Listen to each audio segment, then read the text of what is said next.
Grabando.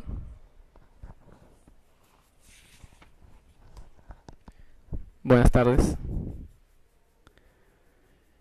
Hoy día vamos a tratar la semana 8 y vamos a trabajar con el cuadernillo de manera preferente. Página 39 del cuadernillo.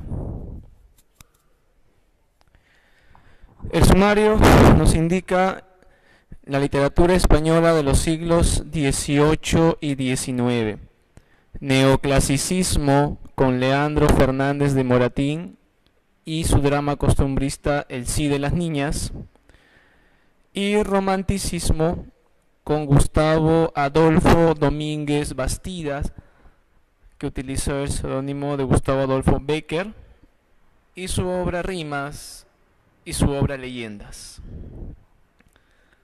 Primero, neoclasicismo español, por lo tanto, primero el siglo XVIII.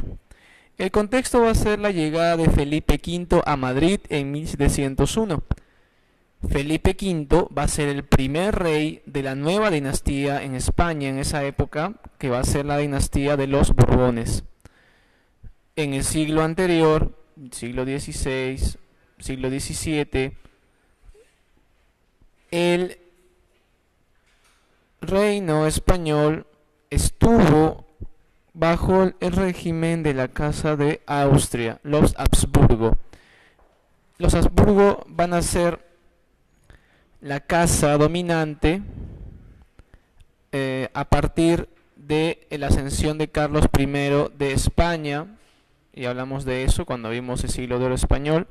Continúa con su hijo Felipe II, su nieto Felipe III, luego Felipe IV, hasta Carlos II, el hechizado, que muere sin dejar descendencia, sufría de retardo mental.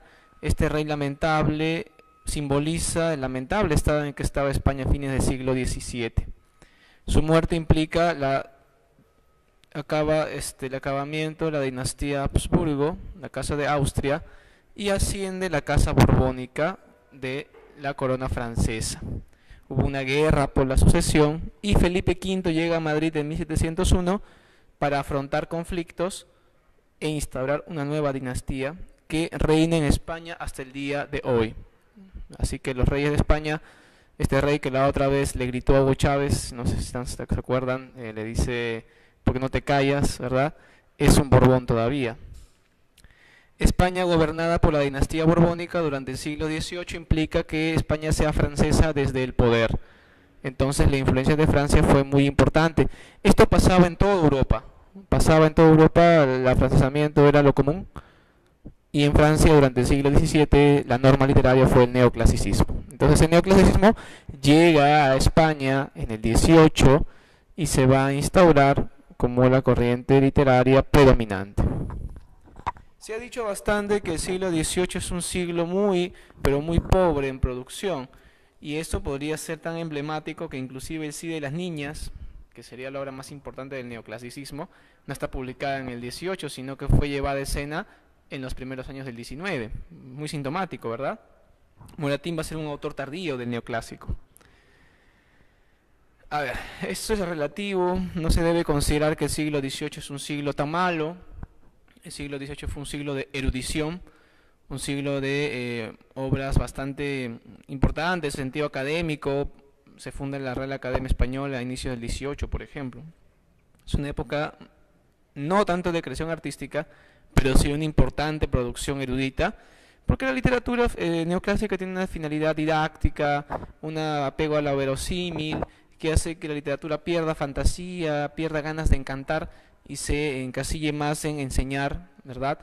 Aparte, un aspecto clave en la España del XVIII va a ser la institución llamada la censura, que era una institución oficial formada por sobre todo gente llegada a los clérigos, que leía todas las obras que iban a pasar a imprenta, y si la aprobaban, se imprimían, se distribuían, pero si no la aprobaba, porque tenía alguna falta a la moral, entonces la obra no iba. Y entonces esto pues genera que muchas obras buenas nunca llegaran a imprenta, ¿no? Y las que llegaban tenían que disimular. Esto también es importante. Revisemos la literatura española, características. Es una continuación del clasicismo francés del siglo XVIII. Hay un sentido de unidad, sometimiento a la autoridad de los preceptistas. Preceptista es aquel que impone reglas, el teórico literario, desde Aristóteles hasta Horacio. En Francia estaba Nicolas Boileau, se escribe Boileau, pero se pronuncia Boileau. Y en España estaba Ignacio de Luzán. Estos autores proponen teorías sobre cómo hacer literatura y estas teorías son las que guían la actividad de los literatos. Eso es preceptismo, ¿está bien? Seguir las reglas. Expresión de lo racional que es universal. La literatura neoclásica es eminentemente racional. El sentido lógico es el que guía a los autores. Un tema, una intención de una obra debe ser lógica, racional, para que así sea universal y válida. No valía que el autor hiciera lo que le diera la gana, hablara de la fantasía, expresara sus sentimientos, porque eso no sirve a lo lógico, a lo racional. Por tanto, hay un respeto por el pensamiento lógico. Belleza y razón van de la mano. La finalidad didáctica, que tiende a una visión correcta, moral de la vida, es una característica muy distintiva del neoclasicismo. Didáctico alumno quiere decir finalidad educativa, finalidad de formación. Por eso es que abunda la fábula, mucho. Fábula es una historia que tiene moraleja al final. También el teatro, porque el teatro es una forma de llegar a las masas. Recuerda que en esa época no había ni radio ni televisión. Bueno, había el periódico, la prensa, pero la gente todavía no leía mucho, ¿no? No había tanta alfabetización en Nueva España ni en toda Europa. Así que el teatro era una manera de llegar mucho a las masas y por eso el teatro fue muy cultivado en el neoclasicismo francés y en el castellano también, en España. Finalmente, para lograr educar a la población, tenías que ser verosímil, apegarte a la realidad. La tendencia realista, me refiero al hecho de apegarte a la realidad para poder criticar la sociedad, es correlativa a la finalidad didáctica. ¿Está bien? Verosimilitud, apego a la realidad, se rechaza la fantasía.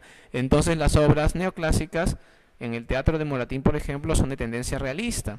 Ya habíamos hablado de esto de la tendencia realista, respecto al realismo, ya sabemos, el realismo literario es diferente a la tendencia realista. Representantes. Fray Benito Jerónimo Feijó, un autor muy importante, Ignacio de Luzán, y en fábula tenemos a Félix María de Samaniego y Tomás de Iriarte. Samaniego e Iriarte siguen al francés La Fontaine, quien empieza a cultivar la fábula siguiendo la huella directamente del famoso fabulista Esopo, un fabulista pues legendario de la Grecia clásica. En el caso de fábulas morales, Samaniego se fija mucho en la enseñanza moral, propiamente dicho. En cambio, Iriarte en las fábulas literarias se fija más que todo en los preceptos del arte. Por ejemplo, una fábula famosa de él es el burro flautista. Un burrito está en su corral y unos niños tocaban música en flautas, flautas de pan, es decir, lo que tú llamas antara o zampoña. Este instrumento de viento era tocado por los niños y tocaban pues melodías muy bellas. El burro escuchaba. Los niños se van y dejan olvidada una flauta. El burro se acerca, sopla la flauta y suena una melodía. Entonces el burro se alegra. Yo soy artista, piensa. Sopla otra vez y un chillido. Sopla otra vez, otro chillido, otro tono. Sopla otra vez, otra nota, pero sigue siendo chillido. Y el burro se dio cuenta que no era artista. Porque de suerte, de casualidad, o como tú dices, criolamente de chiripazo, hasta un burro hace arte. Pero para hacer arte de verdad, tienes que seguir reglas, tienes que ser racional, tienes que apegarte a la realidad, tienes que buscar la finalidad didáctica. Ahí está el neoclasicismo y una fábula literaria de Tomás de Iriarte. Empero, esos autores que he mencionado nada más no son tan importantes como Leandro Fernández de Moratín.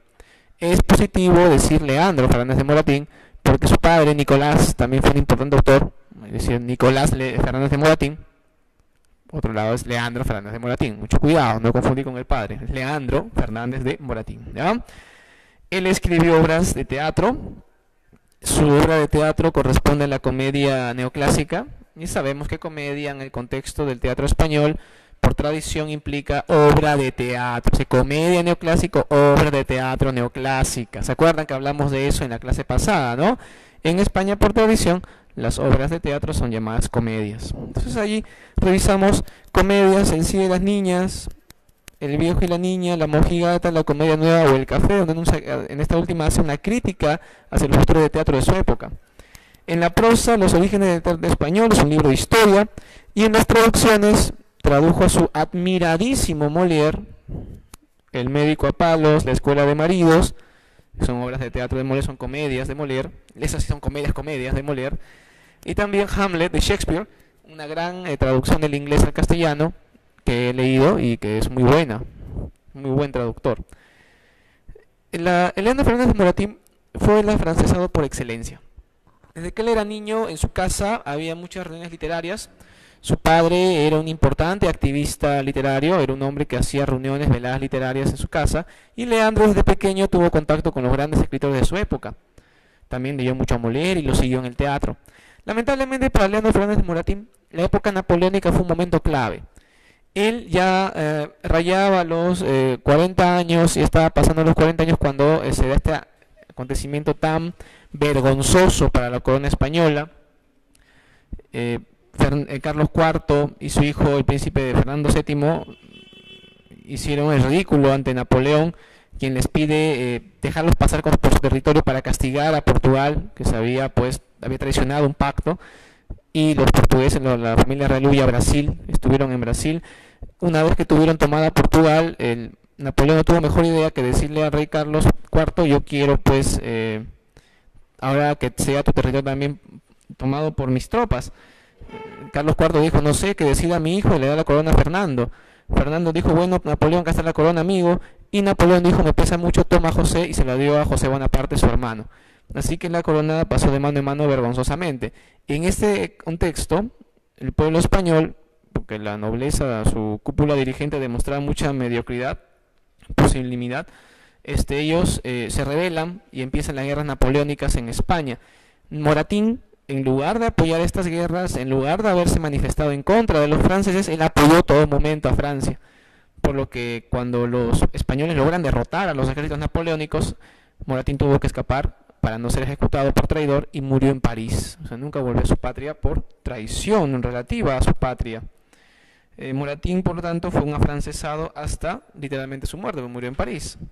Recuerdo que en esas batallas importantes peleaba un jovencito de origen argentino, había nacido en Buenos Aires, de una madre mestiza y un padre español de la nobleza. El chico peleaba en el batallón Murcia con uniforme albiceleste, ¿no? El que lleva hoy en día su equipo al Mundial de Fútbol. Me refiero a José de San Martín, ¿no? Que llegó capitán en las batallas, mató varios franceses, ¿verdad?, en la batalla. Bien, características de sus obras. A ver, características de las obras de Moratín, el afrancesado Moratín: orden, sensatez y corrección.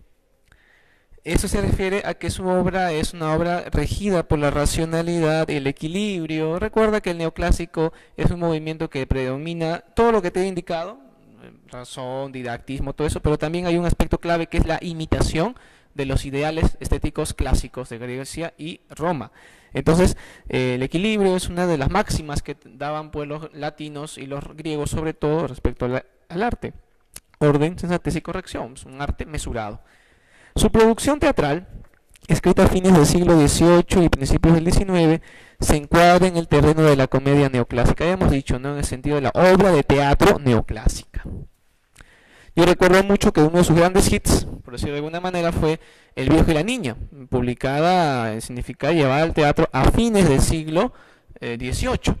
Esta historia, que tuvo varias semanas éxito rotundo en el teatro, trataba de una chica, muy jovencita, que se enamoraba de un joven, un poco mayor que él. Tenía más o menos 24, 23 años de joven, la chica 16, 15. Los padres, por interés, hacen que la chica no se case con este joven, sino con un pretendiente mucho mayor, ya casi un señor de la tercera edad, y al final el viejo se fue con la niña, ¿no? Y el enamorado queda muy triste. Esta historia, que rompió el corazón de muchos allá en España en fines del XVIII, Moratín la va a tomar como base para un nuevo proyecto ya a inicios del XIX, cuando lleva a escena El sí de las niñas, donde esta historia de amor en un triángulo bastante desigual va a cambiar de rumbo al final de la historia. Pero eso te lo voy a explicar dentro de unos breves momentos. Ya sabes, su producción teatral qué siglos abarca, especialmente el fin del 18, inicio del 19, luego llegó Napoleón y ese fue por aspecto político y le fue muy mal, tuvo que ser desterrado, se autodesterró para evitar ser ejecutado. Acata la ley de las tres unidades. Obviamente esto es preceptismo, él respeta la ley que habíamos visto en Edipo Rey, ¿se acuerdan, verdad? Unidad de espacio o escenario, lugar si quieres, unidad de tiempo y unidad de acción. Toda la obra de teatro debe ocurrir en un solo día, en un solo escenario o espacio y debe transcurrir alrededor de una acción principal. Esa acción principal es la que explica las demás acciones. Por ejemplo, en Edipo Rey, como repasando, a ver, en Edipo Rey, ¿qué es lo que pasa? En Edipo Rey todo sucede en el frontis, la fachada del Palacio de Tebas, toda la acción es allí. Todo transcurre en un día y toda la acción va a correr alrededor de un acontecimiento principal que va a ser, se descubre quién había matado a Layo, y ha sido Edipo, de hace años, y ese descubrimiento implica muchas cosas más. Entonces, Edipo Rey respeta estas normas y también en sí de las niñas respeta la norma de unidades, las tres unidades clásicas del teatro, ¿está bien? Repito, espacio o escenario, tiempo y acción. En el caso del sí de las niñas, todo transcurre entre las 7 de la noche y las 5 de la madrugada, menos de 12 horas. Todo transcurre en una posada en Alcalá de Henares, en la ciudad de Nacio Cervantes. ¿Se acuerdan que les mencioné ese detalle en la clase correspondiente? Y también la acción principal va a ser que se llega a descubrir la verdadera identidad de Félix de Toledo, que era el enamorado de Francisca. Y a partir de que se descubre esta personalidad, pasan muchas cosas más, ¿no? Vamos a verlo un momento. El modelo de Leandro Fernández de Moratín fue Molière. Sabemos que Molière es el seudónimo del famoso comediógrafo francés Jean-Baptiste Poquelin, o si quieres en castellano, Juan Bautista Poquelin, ¿no? Se escribe Poquelin, se pronuncia Poquelin en francés. Este señor utilizó el seudónimo de Molière y él fue el modelo de Moratín, ¿está bien? Listo. El sí de las niñas. El sí de las niñas, alumnos, es una comedia burguesa, porque comedia es igual a obra de teatro y es la 10ª vez que lo repito porque tienes que tenerlo bien claro. Una comedia burguesa escrita en prosa, no está en verso, ahí rompe con la tradición Leandro Fernández de Moratín, la tradición era escribirlo en verso, con Lope, con Calderón, no, él lo hace en prosa, está bien, pero es una prosa muy elegante, así que es una prosa castiza, una prosa elegante. ¿Por qué burguesa? Porque los principales personajes son de la burguesía. ¿Qué es la burguesía? Ni la nobleza, ni la gente humilde. Burguesía es la gente de dinero. Hay dos clases de burguesía. La burguesía enriquecida y la burguesía empobrecida. Don Diego y su sobrino Don Carlos representan la burguesía enriquecida. Doña Irene y su hija Doña Francisca representan la burguesía empobrecida. Otra clase social que se llega a mencionar y que es relativa protagonista va a ser la clase de los criados. Ahí está Rita, criada de Francisca, Simón, criado de Diego, y sobre todo Calamoncha, que es criado de Carlos. ¿Está bien? Los criados son otra clase social que también aparece. La obra transcurre en una posada de Alcalá de Henares. Existe un clima opresivo creado por la actitud tiránica de la madre para con la hija. Género dramático, drama costumbrista es la especie. ¿Está bien? Actos 3. En el teatro español de esta época, Moratín rompe con la tradición del verso, rompe con la tradición de diferentes escenarios y todo ese asunto, porque sigue el neoclásico, pero hay algo en que no puede cambiar. Porque es cambiar eso ya sería ir contra las reglas establecidas en el teatro español. Molière usó 5 actos, Shakespeare 5 actos, pero Moratín siempre usó 3, porque Moratín no puede ir contra la tradición en el público. El público ve 5 actos, se va a extrañar, se puede ir del teatro, no se puede arriesgar y pone 3 actos, siguiendo la tradición española en ese caso, solo en ese caso. A ver, estilo prosa castiza, utiliza la frase corta, ágil y concisa, típico neoclásico, sobrio, mesurado. Argumento.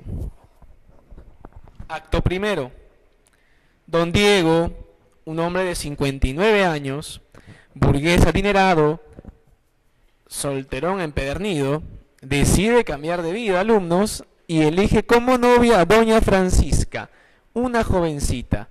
Ella ha cumplido 16, tiene algunos meses más, pero aún no cumple los 17. ¿Está bien? La madre de esta, doña Irene, apoya este ventajoso matrimonio y según la tradición española, pues una señora interesada que se ha casado 3 veces y ha enviudado 3 veces y ha tenido más de 20 hijos y todos se han muerto. Esta señora tan interesada, muy hablantina, parlanchina, insoportable, intolerante, es la que va a relativamente engañar a don Diego. Don Diego tiene una esperanza, ella le dice, sí señor, que mi hija quiere estar con usted, lo engaña, ¿ya? Y él cree que la chica siente algo por él. La verdad es que Francisca, doña Francisca, la chica, está enamorada de un joven militar. ¿Está bien? Esto no pasa en la obra, te cuento cómo se conocieron. En la obra se refiere como un recuerdo, ¿ya? Ella acompaña a una tía a una boda en un castillo, una casa importante, y allí aparece un joven militar que el dueño de casa, el anfitrión, llama como manera de burla Don Félix de Toledo. Doña Francisca piensa que se llama así de verdad, se enamoran y luego él iba a verla al convento donde ella estudiaba, porque ella se crió en un convento en Guadalajara, en la ciudad. Iba a verla, daba 3 palmadas junto a una ventana, ella se asomaba y conversaban en las noches un rato. Así la relación entre rejas y medias noches va avanzando. Cuando ella piensa, bueno, ella mejor dicho se entera de que su madre la va a llevar a la posada a presentarla con don Diego, ella por intermedio de Rita y Calamoncha, los criados, hace llegar una carta a su querido don Félix de Toledo pidiéndole que la salve. Él, como era tiempo de paz, se anima a escaparse literalmente del cuartel, con una excusa, miente, y se va con Calamoncha a la posada referida. ¿Está bien? Hasta acá estamos en el acto primero, ¿no? Profundamente enamorada de don Félix. Félix en realidad se llama Carlos, él es don Carlos. Don Carlos es sobrino de don Diego, lo respeta como un padre a don Diego, lo quiere mucho. Carlos tiene 22 años y es un excelente militar, héroe de la guerra, porque hace poco logró una gran hazaña, tomó baterías enemigas con un puñado de hombres en su batallón, lo que le ha dado pues un gran renombre en la milicia española. Tiene un futuro brillante este militar. Acto segundo. Se descubre que don Félix es en realidad don Carlos. O sea que se dan cuenta, aparece él en escena, se llama Carlos, que es sobrino de don Diego. Justamente Rita le va a mostrar la habitación en la posada donde está el pretendiente de su amada Francisca. Él ve la puerta y piensa, ese viejo malvado, es un abusivo, yo delante de él voy a coger a la chica y me la voy a llevar, si me reta a duelo, se ofende, mejor porque lo mato, ¿verdad? O si manda a alguien a pelear, yo igual al que lo mande, como soy soldado, lo voy a matar furioso. Pero de pronto ve salir de esa habitación a su tío don Diego. Y obviamente él dijo, muerto soy. En términos más creos, ya fui, ¿no es cierto? O sea, ya no voy a poder hacer nada. Su tío se encuentra con él también y le dice, ¿qué haces acá? Tío, estoy buscando ir a su casa, encontrarme con usted, qué bien que lo veo. Y él le dice, sobrino, vuelve a la milicia. Él no quiere que vea que sea testigo de este matrimonio tan desventajoso para la chica. Le da vergüenza. A darle vergüenza, él quiere que vuelva. Inclusive, en lugar de esperar al día siguiente, lo manda inmediatamente a que dé media vuelta. Salga de Alcalá de Henares y lo va a guiar justamente Simón. Lo guía hasta las afueras junto con Calamoncha. Vuelve Simón diciendo ya se fue, pero no se había ido. ¿Está bien? Vamos a ver. Carlos llega a la posada con la intención de rescatar a su amada de la desagradable situación, pero luego decide partir de la posada al enterarse de la identidad del pretendiente e incluso entrevistarse con su tío, a quien respeta y estima como un padre, quien le insta a regresar al cuartel y cumplir con sus obligaciones de soldado. Inclusive envía a su criado Simón para que le acompañe hasta las afueras de la ciudad. Acto tercero. Don Carlos sale de la posada acompañado de Simón y Calamoncha, pero poco después retorna. ¿Por qué retorna? Retorna sin permiso de su tío para despedirse de su amada. Da 3 palmadas junto a una ventana Rita y Francisca se llegan a asomar. Francisca le reclama, ¿verdad? Porque se está yendo. Él le dice, no te puedo explicar ahora, te explico todo en esta carta, y le tiene una piedra envuelta con un papel, que es la carta. En la oscuridad de la habitación, no han prendido para no llamar la atención las luces, no puede encontrar rápido la piedra con el papel. Aparece don Diego, que está escuchando la conversación entre ambos. Con Simón buscan y encuentran la carta, la lee, manda a volver a su sobrino, y el resto pues ya te imaginas, ¿no? Se da cuenta el señor, con su pensamiento racional, equitativo, lógico, decide que los jóvenes deben cumplir su deseo amoroso y deben casarse. Doña Irene no está muy de acuerdo, pone peros, excusas, empieza a hablar como ella sabe, como un loro. Ahí es cuando don Diego, de manera milagrosa, logra callarle un momento y le dice que su sobrino es un brillante militar, que es su único heredero, y eso hace que doña Irene cambie de tono de voz y empieza a decir, pero viéndolo bien, es un chico muy simpático, moreno, de ojos soñadores, etcétera, ¿verdad? Ya es una señora muy interesada. Don Diego lo sorprende hablando, intercepta una carta dirigida por don Carlos a doña Francisca, con lo que descubre la verdad sobre los sentimientos de doña Francisca. Don Diego ordena que su sobrino regrese, se cumplen así los deseos de los enamorados, que se casarán. Tema principal: el casamiento concertado por los padres, la mujer no puede elegir libremente a su compañero. Otros temas: el casamiento por conveniencia, la mujer como objeto o mercancía. En esa época se patrimonializaba a las chicas. Si era una chica bonita, se podía casar con un hombre mayor. ¿Por qué la chica no reclamaba? Porque el sí de las niñas no se basa en el deseo de ellas, sino en el miedo a los padres. Un problema de la educación de la época es que se les educaba de manera muy represiva a los chicos, en general.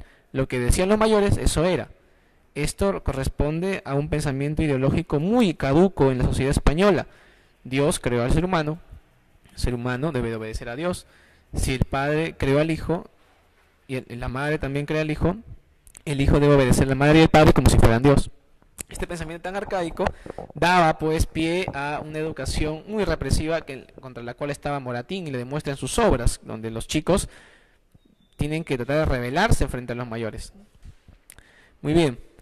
Esta es la tesis de Moratín que demuestra. Además de que critica la mala costumbre en esa época de que una chica bonita tiene que casarse con un hombre mayor con plata, obviamente con toda la injusticia que implica esta acción. Hoy en día esto ya no se ve, por suerte para las señoritas. Personajes: don Diego, doña Paquita, don Carlos, doña Irene y los criados. Habíamos mencionado a los criados. Muy bien. Vamos a responder ahora a los ejercicios de la pregunta 1 a la pregunta 6. Un minuto para que lo respondan y luego revisamos claves.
es un juego. Ok, a ver alumnos, ya pasó un minuto. Pregunta 1. A ver, 1 ha marcado casa, ¿verdad? La razón es fundamental en la formación moral. 2.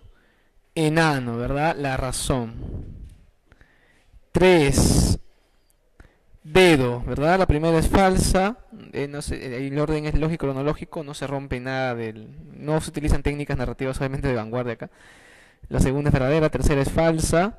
La última es verdadera, la cuarta es verdadera, la última es falsa, ¿verdad? La angustia metafísica corresponde al romanticismo. La 4, enano. La 5, enano también. Y la 6, dedo, ¿cierto? Bien, vamos con el romanticismo.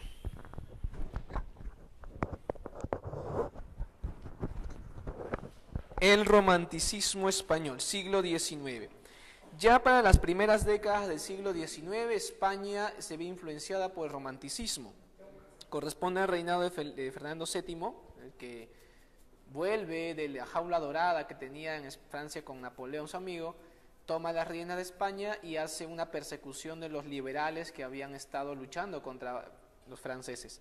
Este Fernando VII reprime mucho las libertades, suprime la constitución gaditana y hace una serie de actos pues, que lo hacen recordar como un rey muy negativo en la historia de España. Bajo su reinado el romanticismo tímidamente empieza a aparecer. También hay influencia de las ideas liberales que Fernando VII trató de apagar, no pudo apagar, ¿ya? Características literarias del romanticismo español: culto al yo, espíritu individualista. El autor escribe como él siente que debe escribir, sin ningún tipo de regla o intención moralizadora a la población. Deja volar su fantasía, se va al pasado, a las tradiciones, no se apega a la realidad. Por tanto, este movimiento se opone al neoclásico claramente. Ansia de libertad. La libertad implica que tú hagas lo que deseas, sin importar las consecuencias de los demás. Esto es egoísta, esto es el culto al yo, el culto al genio creador. El espíritu individualista implica la búsqueda de la libertad. Angustia metafísica quiere decir que el romántico se preocupa mucho del destino, se preocupa mucho de la existencia y se deprime bastante. Recuerda a Werther, nuestro amigo, el que escribía cartas y que se suicida al final por no poder llegar a estar con Carlota, su amor imposible. Desconfianza de la razón, justamente, fíjate, idea del infinito. Idealismo, ya hablamos del idealismo, buscar lo hermoso, buscar lo inexistente, lo que tú crees que es lo perfecto y que no existe. ¿Está bien? Representantes: Mariano José Larra, narrador, vuelve usted mañana. Teatro: José Zorrilla, su obra Don Juan Tenorio, ahí recupera ese personaje legendario del Don Juan, el que puede enamorar a toda clase de mujeres y matar en duelo a toda clase de caballeros. Ese es el Don Juan. En poesía: José de Espronceda y sobre todo Gustavo Adolfo Bécquer, que ya hablamos que en realidad se llama Gustavo Adolfo Domínguez Bastida. Él publicó poemas en revistas y periódicos. A su muerte juntan todos sus poemas bajo un libro titulado Rimas. Él publicó leyendas, que eran narraciones basados en relatos folclóricos que recopiló en sus viajes por España acompañando a su hermano Valentín, que era pintor. Estas leyendas se publicaron en revistas y periódicos de la época, diarios de la época, y a su muerte se publican bajo un libro llamado Leyendas. Por comodidad editorial, muchas veces se juntan ambas, la poesía y la narrativa, y lo publican como Rimas y Leyendas de Bécquer, pero corresponden a diferentes aspectos de su creación. Uno es lírica y el otro es épica, digamos, las leyendas. Cartas de Demicelas son una serie de ensayos que escribe. Él nunca estuvo en la cárcel, sí estuvo en un monasterio. En el monasterio no hay cuartos, hay celdas, así que él estuvo en su celda escribiendo, ya en su cuarto en un monasterio. Historia de los templos de España fue el único libro en sí que publicó en vida, porque los demás, como te digo, los publicó sueltos en otras publicaciones. Historia de los templos de España es un libro que él publicó. Él tuvo una vida muy lamentable: enfermedad, tuberculosis, tuvo varios amores contrariados, se casó con Blanca Esteban, al final de su vida ya enfermo, tuvo algunos hijos con ella y luego ella lo traicionó terriblemente con otro hombre, así que te imaginas el pobre Bécquer cómo sufría. Bien, rimas, género lírico, características estilísticas de estos poemas: poemas breves de gran sencillez formal, utiliza mucho la figura del hipérbaton, la hipérbole y la anáfora, que tú bien recuerdas porque hemos estudiado en otras clases. Tema principal de las rimas, el amor idealizado. Otros temas, la fuerza creadora del poeta, la historia de una pasión frustrada, el deseo amoroso, el amor platónico, la aparición súbita del sentimiento amoroso. Las rimas, alumnos, son poemas universales que nos hablan del amor, pero un amor que se ve muy hermoso, que se ve inalcanzable, el amor idealizado, lo que implica pues otros temas, lo que implica que la mujer aparece como el centro irradiante del genio creador, es decir, mientras haya una mujer hermosa habrá poesía, nos dice Becker, y tiene sentido. Mientras dos almas confundirse puedan en un beso, mientras haya una mujer hermosa, habrá poesía, porque la poesía no depende del poeta, depende de la inspiración, que es la mujer hermosa y el amor. En otro poema Becker escribe, por una mirada, un mundo, por una sonrisa, un cielo, por un beso, yo no sé qué te diera por un beso. Obviamente está usando dos figuras, la anáfora y la hipérbole es la que algunas chicas se la creen y piensan que un joven les va a dar un mundo por su sonrisa. Esto es totalmente exagerado y muestra el amor idealizado y real que Becker cultiva. Yo creo que si una chica le da una mirada a un joven, el joven también la mira y ya se siente bien pagada, igual que con una sonrisa de él, ¿no es cierto? Y el beso ya se entiende, se sobreentiende. Bueno, las rimas, como ves, son poemas que nos hablan de un amor idealizado, ¿está bien? En las rimas la mujer aparece como el ser perfecto, en las rimas la mujer aparece como un ser extraordinario porque la belleza de ella es la que mueve al poeta a crear. En cambio en leyendas esto cambia mucho. En leyendas son relatos basados en el folclore español, en los cuales la fantasía, lo exótico cobran mucho realce.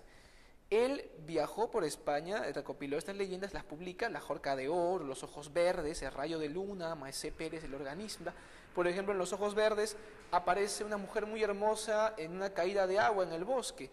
Un adolescente la ve estos ojos verdes tan bellos fosforescentes, se enamora de esta mujer rubia, pálida, que parecía la nieve, vestida de blanco, y esta mujer tan terrible era el demonio. Un día el joven, por tratar de tocarla, se hundió en lo profundo de un abismo en la cascada.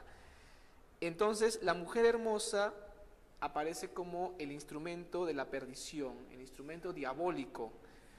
En La Jorca de Oro, Becker hace referencia a una hermosura diabólica, vale decir, lo bello se mezcla con lo demoníaco, la belleza se vincula a lo monstruoso y deforme. ¿Cómo es esto, profe? Mira, ponte a pensar en Víctor Hugo con su novela Nuestra Señora de París, donde coloca al horrendo Quasimodo, y así como tú comprenderás y recordarás, era jorobado, cojo y visco, horrible, junto a la bellísima Esmeralda, que es una gitana preciosa, y los pone juntos. ¿Cómo se llama esta contraposición? Se le llama estética de lo grotesco, ¿está bien? Y aquí Becker también lo aplica. Becker utiliza esta estética de lo grotesco en sus leyendas, donde la mujer hermosa, mientras más bella, más diabólica, ¿está bien? Terrible. Muy bien. Un detalle más, ¿de dónde sacó el seudónimo Becker? Él tuvo un abuelo de origen holandés y ese abuelo apellidaba Becker. Entonces Gustavo Adolfo, pues para tener un nombre literario, se toma el apellido de su abuelo, que ya no lo lleva él, lo toma para su seudónimo, porque él era Gustavo Adolfo Domínguez Bastidas. ¿Está bien? Bien, alumnos. Vamos a terminar la clase con las claves de las últimas preguntas, de las 7 a la 10. ¿Está bien? Rapidito les doy 10 segundos, contando. Habrá sonado también ahí el timbre, ¿no? Ya. A ver, la 7. ¿Qué ha marcado? Enano, ¿verdad? La 8, dedo. En la 9, primero tienes que leer el poema y luego marcar la clave. ¿Qué es poesía? Dices mientras clavas en mi pupila tu pupila azul. ¿Qué es poesía? Y tú me lo preguntas, poesía eres tú. Obviamente el tema es la mujer como centro de la poesía, ¿verdad? Enano. Y 10, beso. Igual lo voy a escribir en la pizarra a continuación para que lo tengan más claro. Será hasta la siguiente clase, alumnos. Buenas tardes.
Probando.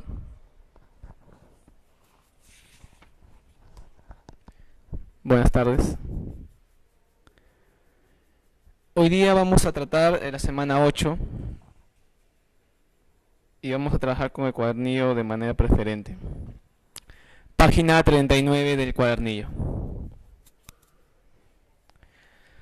El sumario nos indica la literatura española de los siglos XVIII y XIX. Neoclasicismo con Leandro Fernández de Moratín y su drama costumbrista El sí de las niñas. Y romanticismo con Gustavo Adolfo Domínguez Bastidas, que utilizó el seudónimo de Gustavo Adolfo Bécquer, pero muy pobre en producción. Y esto podría ser tan emblemático que inclusive El sí de las niñas, que sería la obra más importante del neoclasicismo, no está publicada en el 18, sino que fue llevada a escena en los primeros años del 19. Muy sintomático, ¿verdad? Moratín va a ser un autor tardío del neoclásico. A ver, esto es relativo, no se debe considerar que el siglo XVIII es un siglo tan malo. El siglo XVIII fue un siglo de erudición, un siglo de obras bastante importantes en sentido académico. Se funda la Real Academia Española a inicios del 18, por ejemplo. Es una época no tanto de creación artística, pero sí una importante producción erudita, porque la literatura neoclásica tiene una finalidad didáctica, un apego a lo verosímil, que hace que la literatura pierda fantasía, pierda ganas de encantar y se encasille más en enseñar, ¿verdad? Aparte, un aspecto clave en la España del 18 va a ser la institución llamada la censura, que era una institución oficial formada por sobre todo gente llegada a los clérigos, que leía todas las obras que iban a pasar imprenta, y si la aprobaban, se imprimían, se distribuían, pero si no la aprobaba, porque tenía alguna falta a la moral, entonces la obra no iba. Y entonces esto pues genera que muchas obras buenas nunca llegaran a imprenta, ¿no? Y las que llegaban tenían que disimular. Esto también es importante. Revisemos la literatura española, características. Es una continuación del clasicismo francés del siglo XVIII. Hay un sentido de unidad, sometimiento a la autoridad de los preceptistas. Preceptista es aquel que impone reglas, el teórico literario, desde Aristóteles hasta Horacio. En Francia estaba Nicolas Boileau, se escribe Boileau, pero se pronuncia Boileau. Y en España estaba Ignacio de Luzán. Estos autores proponen teorías sobre cómo hacer literatura, y estas teorías son las que guían la actividad de los literatos. Eso es preceptismo, ¿está bien? Seguir las reglas. Expresión de lo racional, que es universal. La literatura neoclásica es eminentemente racional. El sentido lógico es el que guía a los autores. Un tema, una intención de una obra debe ser lógica, racional, para que así sea universal y válida. No valía que el autor hiciera y su obra rimas y su obra leyendas. Primero, neoclasicismo español, por lo tanto, primero el siglo XVIII. El contexto va a ser la llegada de Felipe V a Madrid en 1701. Felipe V va a ser el primer rey de la nueva dinastía en España en esa época, que va a ser la dinastía de los Borbones.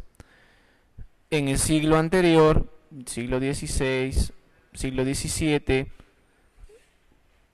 el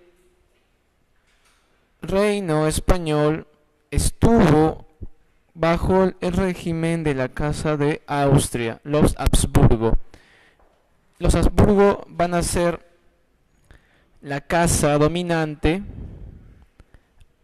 a partir de la ascensión de Carlos I de España, y hablamos de eso cuando vimos el siglo de oro español. Continúa con su hijo Felipe II, su nieto Felipe III, luego Felipe IV, hasta Carlos II, el hechizado, que muere sin dejar descendencia, sufría de retardo mental. Este rey lamentable simboliza el lamentable estado en que estaba España a fines del siglo XVII. Su muerte implica el acabamiento de la dinastía Habsburgo, la Casa de Austria, y asciende la Casa Borbónica de la corona francesa. Hubo una guerra por la sucesión y Felipe V llega a Madrid en 1701 para afrontar conflictos e instaurar una nueva dinastía que reina en España hasta el día de hoy. Así que los reyes de España, este rey que la otra vez le gritó a Hugo Chávez, no sé si se acuerdan, le dice, ¿por qué no te callas?, ¿verdad? Es un Borbón todavía. España gobernada por la dinastía borbónica durante el siglo XVIII implica que España sea francesa desde el poder. Entonces la influencia de Francia fue muy importante. Esto pasaba en toda Europa. Pasaba en toda Europa, el afrancesamiento era lo común. Y en Francia durante el siglo XVII la norma literaria fue el neoclasicismo. Entonces el neoclasicismo llega a España en el XVIII y se va a instaurar como la corriente literaria predominante. Se ha dicho bastante que el siglo XVIII es un siglo muy